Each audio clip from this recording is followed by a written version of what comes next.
proposé de diviser cette résidence en 4 parties, et que ça prenne au moins 2 ans, que j'ai un temps de réflexion entre chaque espace et chaque moment de photographie. Et dans une suite de résidences, la première je l'ai fait en hiver, j'étais assez dépourvu, je ne savais pas trop quoi faire. J'ai rencontré des Estoniens qui m'ont dit, mais en hiver, si tu ne connais pas, l'Estonie, c'est compliqué. Donc je m'imaginais un territoire impossible, enneigé, etc. Et moi, pris dedans. Donc je me suis dit, je vais venir voir ça d'abord en été, faire une espèce d'approche, et puis je reviendrai en hiver. Et c'est ce que j'ai fait. Je suis arrivé dans les forêts, et c'était assez beau, assez fort. Je sentais vraiment qu'il y avait quelque chose. C'était très dépeuplé, et de temps en temps, il y avait quelques habitants, quelques cabanes en bois. Et j'ai rencontré une dame qui avait une espèce d'habitation peu probable. Ça s'appelait musée, machin. Je me suis arrêté. Et puis cette dame m'a reçu, et c'est devenu une amie. Elle parlait un peu anglais, ce qui m'a aidé, parce que je ne parle ni estonien ni russe. Et donc on a sympathisé, elle m'a invité. Et puis je lui ai promis de revenir en hiver. Elle ne m'a pas cru, elle m'a dit « mais personne ne vient ici en hiver ». Mais en hiver, j'y étais et tout a commencé. J'ai été reçu chez les chasseurs. Elle m'a fait rencontrer un agent des eaux et forêts qui m'a introduit dans la forêt, etc. C'était voilà, très, très riche, très, très près des gens. Et j'ai vraiment ressenti que l'Estonie était par là, quoi. Et à partir de là, mon travail autour de la forêt a démarré. On était habité déjà, je crois, par le souci, Alexandre et moi,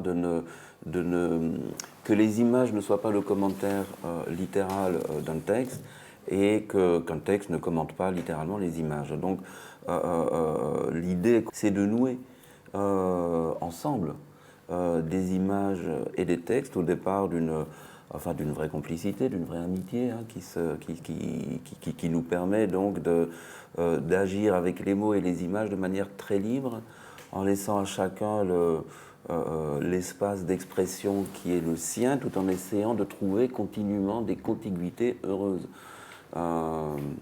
Et bon, j'espère que c'est ce qu'on est parvenu à faire d'une certaine manière.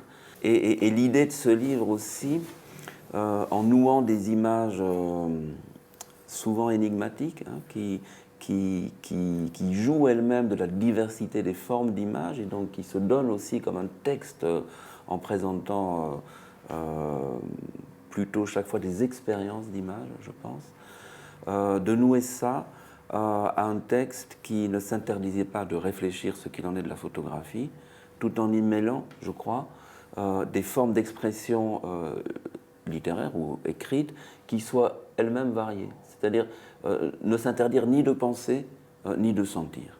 Je pense, je ne sais pas si tu seras d'accord Alexandre, mais que ça définit mêmement en quelque sorte l'intention de faire image et l'intention de faire sens par le texte, quoi. À la 3e résidence, on m'a offert la veille de mon départ un livre qui s'appelait « L'homme qui parle le langage des serpents ». C'est un Estonien qui a écrit ce livre. C'est un pamphlet. Au Moyen-Âge, le monde ecclésiastique et autres ont sorti les gens des forêts et en ont fait des agriculteurs, etc. En tout cas dans ces contrées-là. Et donc, en les sortant des forêts, ils ont supprimé l'âme de ces gens qui, dans ce livre, ils parlent bien des Estoniens et beaucoup du monde animal, du monde et du rapport entre l'homme et la bête, etc. Et donc ce livre m'a rentré encore beaucoup plus dans le sentiment que j'avais, que l'Estonie était bien là. Et je me suis dit que j'allais orienter mon travail photographique là derrière, mais que je voulais y mettre des mots. Et moi je suis d'abord photographe, donc je me suis dit je vais trouver quelqu'un pour mettre ces mots derrière. Et j'ai trouvé Karl. Effectivement, donc ça a d'abord pris la forme d'une sorte de correspondance littéraire. Le titre de travail de notre projet, c'était « Lettres d'Estonie », où l'idée de la lettre habitait aussi bien l'image que le texte. Mais c'était un échange épistolaire. Et puis évidemment, dès lors que la sauce a pris, on s'est passionné pour cette affaire-là. Et le rythme des textes est devenu moins formel et le livre a pris son rythme d'écriture propre.